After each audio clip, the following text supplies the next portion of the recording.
The black limousine pulled up to Marcello's on Fifth Avenue just after 8 in the evening, its polished exterior reflecting the warm glow of the restaurant's amber lights like liquid gold on obsidian. Inside the vehicle, Marcus Chen checked his Patek Philippe for the third time in as many minutes, his jaw tight with the kind of tension that came from building a tech empire worth $40 billion before turning 52. He'd received the threatening emails over the past 3 weeks, each one more specific than the last, each one promising consequences for what they called his crimes against the working class. His security team had investigated and found nothing concrete, just anonymous accounts routed through servers in countries that didn't cooperate with American law enforcement, and Marcus had made the decision that he refused to live in fear, refused to let faceless cowards dictate whether he could enjoy a simple dinner at his favorite restaurant. The driver opened his door and Marcus stepped onto the sidewalk, his Italian leather shoes clicking against the concrete with the confidence of a man who'd built something from nothing and wasn't about to let anyone tear it down. He dismissed his bodyguards with a wave, insisting they wait in the car because sitting down to pasta carbonara with 2 hulking former Marines hovering over his shoulder wasn't exactly the relaxing evening he'd been craving after 70-hour work weeks for the past 6 months. Inside Marcello's, the usual Thursday night crowd filled the tables with the comfortable buzz of conversation and clinking silverware, the air rich with garlic, basil, and the yeasty warmth of fresh-baked bread that made the place feel like stepping into someone's Italian grandmother's kitchen if that grandmother happened to charge $60 for an entree. Maya Rodriguez stood behind the hostess stand, her worn server's shoes already making her feet ache even though her shift had only started 2 hours ago, watching through the windows as the billionaire CEO stepped out of his ridiculous car like some kind of royalty visiting the common people. She'd seen him here before, always polite, always tipping exactly 20% down to the penny, always ordering the same thing, the carbonara with extra black pepper and a glass of Barolo that cost more than she made in a day. Maya had been working at Marcello's for 14 months ever since she'd moved to the city with nothing but 2 suitcases and a determination to make something of herself that didn't involve going back to the small town in Arizona where everyone still remembered her as the girl whose father had drunk himself to death when she was 16. She'd learned to read people in this job, learned to spot the difference between genuine kindness and the performative generosity of people who tipped well because they wanted to be seen tipping well, and Marcus Chen fell somewhere in between, a man who seemed genuinely decent, but also genuinely disconnected from what it meant to count every dollar until the next paycheck arrived. The hostess, Angela, a rail-thin woman in her 60s who'd been working at Marcello's since it opened 30 years ago, grabbed a menu and headed toward the door as Marcus entered, but Maya intercepted her with a gentle touch on the arm.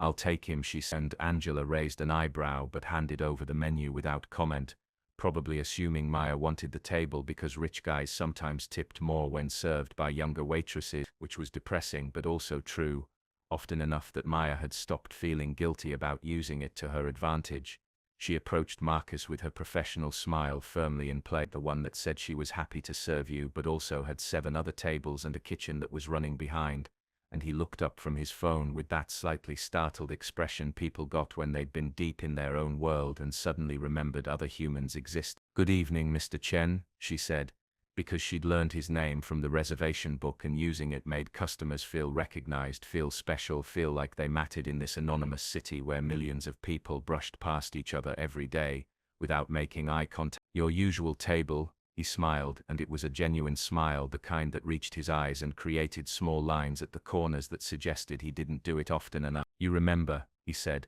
and there was something almost grateful in his voice, as if being remembered was a rare gift in his world of constant meetings and calculated interactions. Maya led him through the restaurant to the corner booth he always requested, the one that offered a view of the entire dining room but also had its back to the wall, and she wondered if that was a security thing or just a preference, wondered what it was like to be so wealthy that you had to constantly calculate angles and exits and potential threats. Marcus ordered his usual without looking at the menu, and Maya wrote it down even though she'd already known what he would say, because writing things down made customers feel heard and reduced the chances of kitchen mistakes that would come back to bite her in the form of reduced tips or complaints to management. "The carbonara, extra black pepper, and I'll start with a glass of the Barolo," he said, then paused and looked up at her with an expression that seemed almost sheepish. Actually, make it the bottle. It's been one of those weeks, Maya nodded, and headed back toward the kitchen, weaving between tables with the practiced efficiency of someone who'd learned to carry multiple plates and dodge distracted diners while maintaining perfect balance, a skill set that seemed useless in any other context, but was absolutely essential in this narrow world of white tablecloths and entitled customers. She placed his wine order with Tommy, a bartender, who'd been at Marcello's almost as long as Angela, and who had a gift for remembering everyone's drinks and everyone's drama, then moved on to check her other tables, refilling water glasses and delivering appetizers and assuring the couple at table 7 that yes, the tiramisu was absolutely worth saving room for even though they were already stuffed. But even as she went through the motions of her job, some part of her attention kept drifting back to the corner booth where Marcus Chen sat alone, his phone face down on the table in a gesture that seemed deliberately disconnected, his shoulders carrying a tension that made him look older than his age. Maya had developed what she thought of as her danger radar during the 3 years she'd spent waitressing in various cities, learning to spot the customers who might walk out on their bills, the ones who might get too drunk and cause scenes, the ones whose friendly conversation might curdle into unwanted advances when she brought the check. It wasn't anything mystical or supernatural, just pattern recognition combined with the heightened awareness that came from working a job where reading social cues could mean the difference between good tips and going home with empty pockets, between a smooth shift and having to explain to management why table 12 was upset, and right now a danger radar was pinging softly but persistently about something she couldn't quite identify, some wrongness in the atmosphere of the restaurant that had nothing to do with Marcus Chen himself, but everything to do with the 5 men who'd walked in 10 minutes after him and taken the table directly in his line of sight. They'd come in separately, or at least pretending to be one slipping in through the main entrance while 2 others came from the bar area, and another 2 appeared from the direction of the restrooms, but they'd converged on that table with the kind of coordination that didn't look coordinated unless you were paying attention. Maya was paying attention. She'd learned to pay attention during the 2 years before waitressing, when she'd done other work she didn't talk about, work that had taught her how to read body language and recognize threats and understand that violence usually announced itself in subtle ways before it erupted into obviousness. The 5 men were all in their 30s or early 40s, dressed in the kind of business casual that tried to blend into an upscale restaurant but didn't quite succeed because their clothes were slightly too tight, slightly too cheap, chosen for function rather than fashion. They ordered expensive items without looking at the menu, and when Maya approached their table she felt the way their eyes tracked her with an intensity that had nothing to do with attraction, nothing to do with hunger for food, but everything to do with some other appetite she couldn't name. "We're waiting for someone," one of them said when she asked if they wanted to order appetizers, and his voice was flat, rehearsed, like he'd practiced that exact phrase. Maya nodded and backed away, and as she moved through the restaurant she found herself checking on Marcus Chen more frequently than necessary, refilling his water when it was still half full, asking if the carbonara was to his liking when he'd barely taken 3 bites. He seemed oblivious to the 5 men watching him, lost in his own thoughts or deliberately ignoring the world around him in that way successful people sometimes did, insulated by wealth and achievement from the everyday concerns of surveillance and danger. The evening progressed with that deceptive normalcy that preceded disasters, the kind of calm that existed only because no one had recognized the approaching storm yet. Maya delivered desserts to table 4 and cleared plates from table 11, and smiled through the terrible jokes from the bachelor party at table 3, who thought they were the first people to ever ask if the Italian sausage came with extra sausage. Wink wink, nudge nudge, but through it all she kept watching the 5 men, and Marcus Chen, kept noting how the men never really ate their food, just pushed it around their plates while their eyes tracked the billionaire CEO's every movement, kept noting how their positions had subtly shifted so that each one had a clear angle to the corner booth, kept noting the way their hands occasionally dropped below the table line in gestures that made her pulse quicken. She'd seen this before, not exactly this, but close enough. Back when she'd worked security for a private firm during her 2 years in Miami, before the incident that made her leave that life behind and reinvent herself as someone normal, someone safe, someone who just served pasta, and smiled at customers and pretended her biggest concern was whether Table 7 wanted fresh parmesan on their Caesar salad. The firm had specialized in threat assessment for executives and wealthy clients, teaching her to recognize the patterns that preceded violence, the tells that separated drunk idiots from actual dangers, and these 5 men hit every marker on the checklist she'd memorized during 8 months of intensive training that had cost more than most people's college education. Marcus Chen finished his carbonara and ordered the tiramisu, his shoulders gradually relaxing as the wine worked its magic, and Maya felt a twist of something like guilt in her stomach because he looked so peaceful, so unaware, so completely unprepared for whatever was about to happen. She could be wrong, she told herself as she delivered his dessert, could be letting her paranoid training override common sense, could be seeing threats where there were only coincidences and awkward social dynamics. The 5 men could be business associates waiting for a late arrival, could be random strangers who just happened to choose that table, could be nothing more than her overactive imagination projecting danger onto innocent circumstances. But her hands were steady when she set down the tiramisu, and her voice was calm when she asked Marcus if he needed anything else, even though her heart was hammering against her ribs with the kind of adrenaline response that her body had learned during countless training scenarios and 3 real-world situations where things had gone from normal to violent in the space between one breath and the next. "Just the check when you get a chance," Marcus said, his voice mellowed by good wine and good food, and Maya nodded and turned away, her mind already racing through options and scenarios and responses. She could alert management, but what would she say? 5 men are sitting quietly at their table and I have a bad feeling. She could approach the men directly, ask them to leave, but she had no authority and no reason, and doing so might trigger exactly the situation she was trying to prevent. She could pull Marcus aside, warn him, but he'd probably think she was crazy or looking for attention or trying to hustle a bigger tip through manufactured drama. The rational part of her brain, the part that wanted to keep this job and pay her rent and maintain the normal life she'd worked so hard to build, told her to do nothing, to let whatever was going to happen, to not stick her neck out for a billionaire who probably had more security resources than she could imagine, and definitely didn't need a waitress playing hero. But there was another part of her brain, the part that had been trained and tested and proven in situations where hesitation meant casualties, that was already calculating distances and timing and potential responses, already noting which tables she could use for cover and which objects could become weapons and what the optimal evacuation route would be for other diners if this went bad. The attack came exactly when Maya's instincts told her it would, in that moment of maximum vulnerability when Marcus Chen had his wallet out and his attention down, when he'd mentally checked out of the restaurant and was already thinking about his car waiting outside, and whatever came next in his carefully scheduled life. The 5 men moved simultaneously and their coordination was perfect, was practiced, was the kind of synchronized violence that only came from planning and rehearsal and commitment to a specific outcome.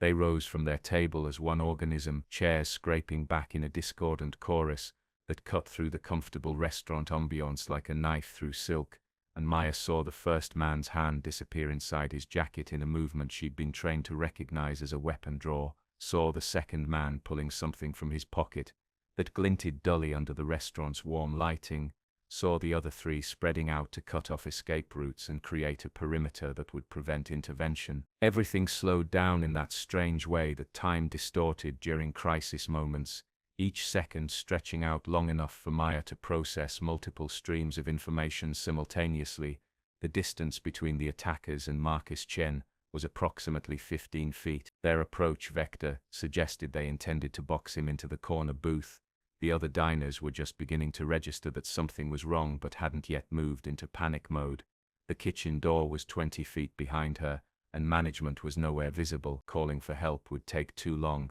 and produce results too late. This was happening right now, and there was a window of maybe 3 seconds before it became unstoppable. Maya didn't think, didn't debate, didn't calculate consequences or worry about her job, or consider whether a billionaire CEO was worth risking her carefully reconstructed normal life. Her body moved on its own, driven by training that had been drilled into her muscle memory until it bypassed conscious thought entirely, and she was running toward the corner booth before her rational brain had even finished processing that she'd made a decision. She covered the distance in less than 2 seconds, her worn server's shoes finding purchase on the polished hardwood floor with the kind of traction that came from 13-hour shifts teaching her exactly how much grip she could trust, and she reached Marcus Chen's table half a second before the first attacker did, her body sliding between the billionaire and the threat in a defensive position that felt as natural as breathing. The first attacker, tall, angular, with the flat eyes of someone who'd already committed to violence, reached into his jacket and pulled out not a gun but a knife,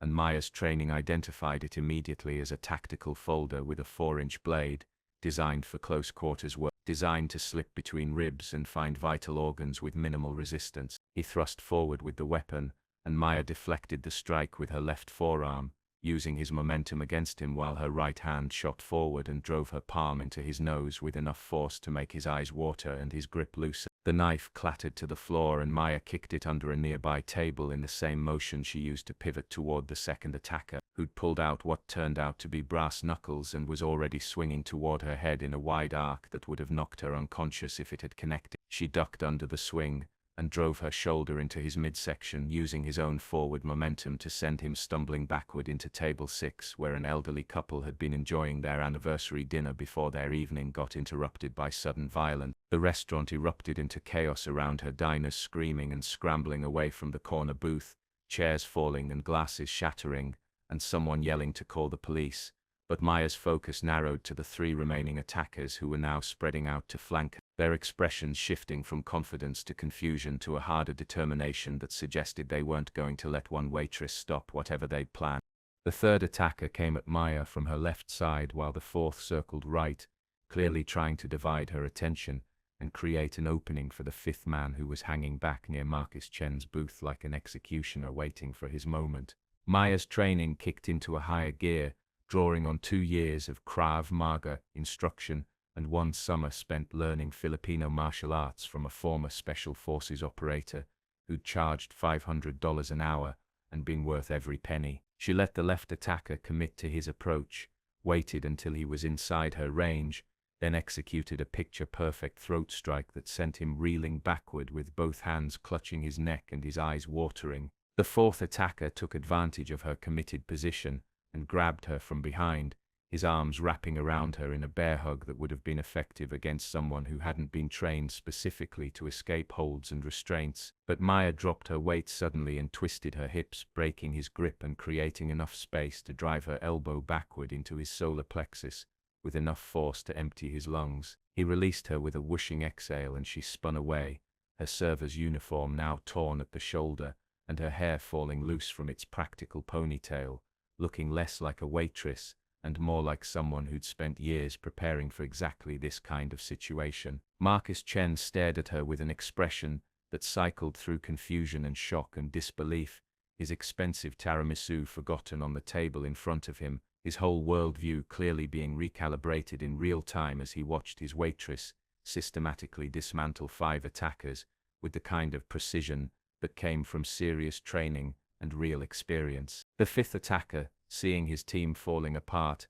made his move, pulling out a gun that he'd been concealing at his back, a compact semi-automatic that he raised toward Marcus with the kind of 2-handed grip that suggested he actually knew how to use it. Maya moved without thinking, her body already in motion before her conscious mind registered the weapon, and she closed the distance between herself and the gunman in 3 quick steps that ate up the space faster than he could adjust his aim. She grabbed his wrists and twisted, using leverage and technique to turn the gun away from Marcus and toward the ceiling, and the weapon discharged with a deafening crack that made everyone in the restaurant drop to the floor and scream with renewed panic. The bullet buried itself harmlessly in the decorative tin ceiling, raining down small particles of ancient paint and acoustic tile, and Maya used the distraction of the gunshot to execute a wrist lock that made the attacker grunt in pain and release the weapon, which Maya caught before it hit the floor and immediately cleared, ejecting the magazine and racking the slide to remove the chambered round with the kind of smooth efficiency that spoke to countless hours of weapons training. She tossed the now harmless gun across the restaurant where it skidded under the hostess stand,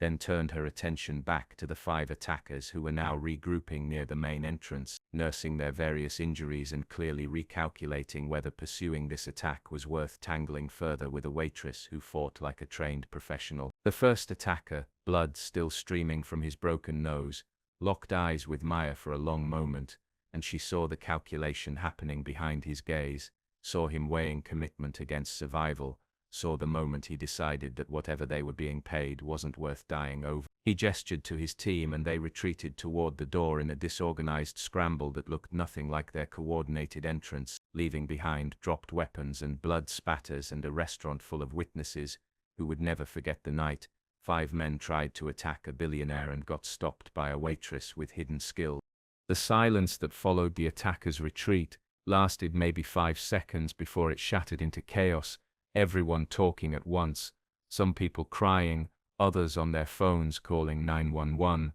or recording video that would go viral before the night was over, the kitchen staff emerging cautiously to survey the damage, while Angela the hostess stood frozen behind her podium like a statue. Maya stood in the center of the wreckage, breathing hard, her hands shaking slightly, now that the adrenaline was starting to fade, and her body was catching up to what had just happened, what she'd just done, what she'd just revealed about herself to a restaurant full of witnesses, and one very confused billionaire CEO. Marcus Chen slowly emerged from his booth, his expensive suit somehow still pristine despite the chaos that had erupted around him, and he looked at Maya with an expression she couldn't quite read, something between gratitude and suspicion, and pure disbelief. "What?" he said slowly, carefully, like he was testing each word before releasing it into the world. "Exactly was that?" Maya opened her mouth to answer, to offer some explanation that would make sense of a waitress who could fight off 5 trained attackers, but before she could speak the police arrived, 4 officers rushing through the door with weapons drawn and voices raised, ordering everyone to get down, to show their hands, to not move until they figured out what the hell had just happened. The next 2 hours passed in a blur of statements and questions and security footage reviews, Maya sitting at table 8 while a detective named Morrison asked her the same questions in different ways, trying to understand how a 26-year-old waitress from Arizona had military-grade combat training and reflexes fast enough to stop an armed assault. She told him the truth, or most of it, the security work in Miami, the training she'd received, the decision to leave that world behind after a job went wrong and left her with nightmares and a determination to live a quieter life. She didn't mention the classified work she'd done for 6 months before Miami, didn't mention the government contract that had paid for her most advanced training, didn't mention that she'd been part of a program that technically didn't exist and definitely didn't recruit women from small Arizona towns who'd grown up learning to shoot rattlesnakes in their backyard. Morrison seemed satisfied with her edited version, or at least satisfied enough to let her go with instructions not to leave town and to expect follow-up questions, and by the time she was free to move, Marcus Chen was waiting by the hostess stand, his security team having finally arrived and now hovering around him like anxious mother hens who'd failed their most basic job. He approached Maya slowly and she braced herself for questions or accusations or demands for explanations that she couldn't give, but instead he just looked at her for a long moment before speaking. "You saved my life tonight," he said simply, and there was something raw in his voice, something vulnerable that probably rarely surfaced in a man who commanded billions and controlled companies that employed thousands. "The police think those men were hired by someone I fired last year, someone who blamed me for his own corruption getting exposed. They were going to kill me." Maya nodded, unsure what to say, unsure how to navigate this conversation with a man who lived in a completely different world than the one she inhabited, a world where people hired assassins to settle grievances instead of just leaving angry reviews online. The restaurant had been cleared by midnight, everyone sent home except for the night manager who was dealing with insurance paperwork and the cleaning crew who were trying to restore some semblance of order to the chaos. Marcus Chen had asked Maya to stay, with the kind of earnest politeness that suggested he knew he had no right to ask anything of her but was hoping she'd say yes anyway, and she'd agreed, partly because she was still too wired to sleep, and partly because she was curious about what a billionaire CEO wanted to say to the waitress who'd saved his life. They sat at table 12, the only table that hadn't been damaged in the fight, and Marcus had ordered coffee from the kitchen even though technically they were closed, because apparently being a billionaire meant rules about closing time didn't really apply to you. He wrapped his hands around his mug like he needed the warmth even though the restaurant was perfectly climate controlled, and Maya recognized the gesture as a coping mechanism, something to do with his hands while his brain processed trauma and mortality, and the uncomfortable realization that his wealth couldn't actually protect him from everything. I've built my entire life on the assumption that I could control outcomes through preparation and resources, Marcus said, staring into his coffee like it might hold answers to questions he hadn't known he needed to ask. I have security teams and threat assessments and protocols for every scenario my consultants could imagine, and tonight, none of it mattered. Those men walked right past every precaution I'd put in place, and if you hadn't been here, if you hadn't been exactly who you are, I'd be dead right now. Maya sipped her own coffee, buying time to formulate a response, because she'd learned during her years in security work that wealthy clients often needed to talk through their vulnerability before they could move forward, needed to voice their fear before they could reconstruct the armor of invincibility they wore through daily life. You dismissed your bodyguards, she said gently, not quite an accusation but definitely an observation. You made yourself vulnerable because you wanted one normal evening. Marcus nodded slowly, acknowledging the truth of her words. I'm tired, he said, and the admission seemed to cost him something, seemed to require effort. Tired of living in a fortress, tired of calculating threat levels before deciding whether to have dinner,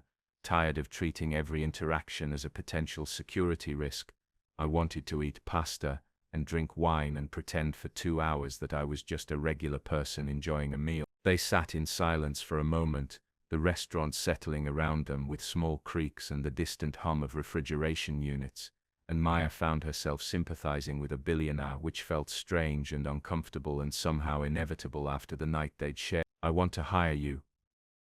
Marcus said abruptly, setting down his coffee and looking at her directly with the kind of focused intensity that probably made his board members nervous. Not as a waitress, as head of my personal security. I'll triple whatever your best salary was in Miami, provide full benefits, and give you complete authority over my protection detail. You'd be reporting directly to me with no interference from anyone else in the organization. Maya had been expecting something like this, had felt it coming from the moment Morrison finished questioning her, but hearing it stated so directly still sent a spike of anxiety through her chest.